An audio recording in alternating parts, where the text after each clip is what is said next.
नमस्कार। हम लोगों ने पुष्यभूति वंश को देखा था। आगे हम लोग देखते हैं राजपूत काल को। ठीक है ना। राजपूत काल में बहुत से राजपूत राजा हुए। कह रहा है कि हर्ष के बाद भारत में जिस सामंतवाद का उदय हुआ वे अधिकांशतः राजपूत राजवंश थे। यह काल राजपूत युगीन इतिहास के नाम से भी जाना जाता है। कन्नौज पाटलिपुत्र के स्थान पर छठी शताब्दी ईस्वी के बाद भारतीय राजनीतिक गतिविधियों का जो है कि केंद्र बिंदु हो गया था।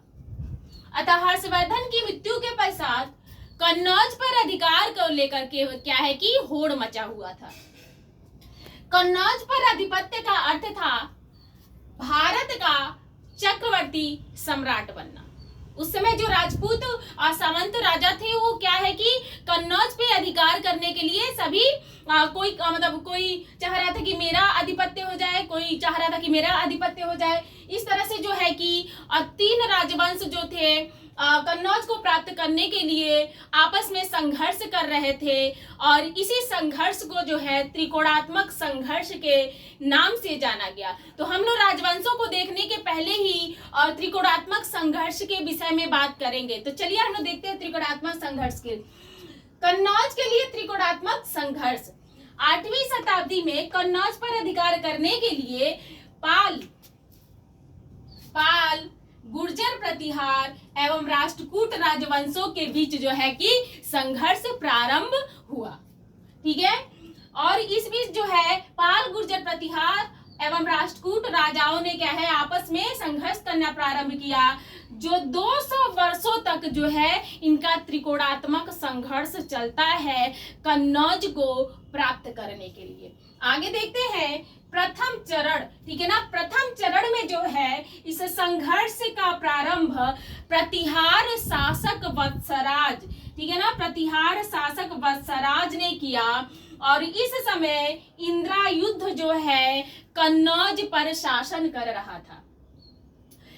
इस चरण में वत्सराज राष्ट्रकूट ध्रुव और धर्मपाल पाल वंशीय शासक धर्मपाल का युद्ध होता है, जिसमें राष्ट्रकूट शासक ध्रुव को सफलता प्राप्त होती है।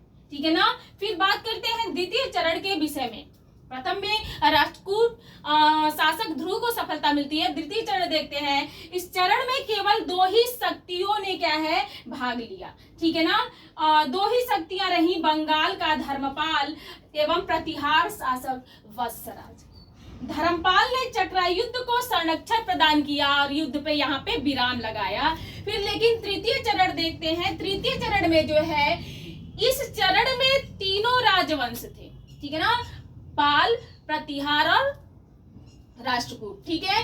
तो इस चरण में तीनों राजवंश थे जो पहले चरण में थे और सम्मिलित हुए, किंतु प्रतिहार शासक नागभट्ट द्वितीय ने धर्मपाल एवं राष्ट्रकूट शासक गोविंद तृतीय को हराकर प्रतिहार कहते हैं गोविंद तृतीय को हराकर प्रतिहार वर्चस्व कायम मतलब रखा। ठीक है ना। फिर चतुर्थ चरण होता है और इस चरण में जो है राष्ट्रकूट शासक गोविंद तृतीय ने स्तंभ के 12 सहयोगियों को पराजित करने के बाद मालवा, कोशल, बंग, गुर्जर तथा ओड्रक प्रदेशों को जीत, परंतु आंतरिक कलह के कारण जो है कि गोविंद तृतीय को वापस जाना पड़ा था। ठीक है ना। लेकिन पंचम चरण में जो है देवपाल जो पालवंश का शासक है, रामभद्र गुर्जर प्रतिहार का शासक रहता है और अमोघवर्ष जो राष्ट्रकूट शासक रहता है के बीच संघर्ष होता है और यह चरण जो है अनिर्णायक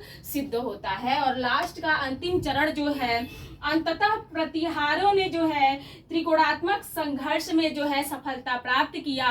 मिहिरभोज जो है पाल नरेश देवपाल को हराता है। कहते हैं राष्ट्रकूट वंशीय शासक कृष्ण द्वितीय को हराता है और अंत में जो है कन्नौज पे जो है आधिपत्य करने में सफलता को प्राप्त करता है। अंततः त्रिकोणात्मक संघर्ष में जो है सफलता गुर्जर प्रतिहार राजवंश को प्राप्त होता है।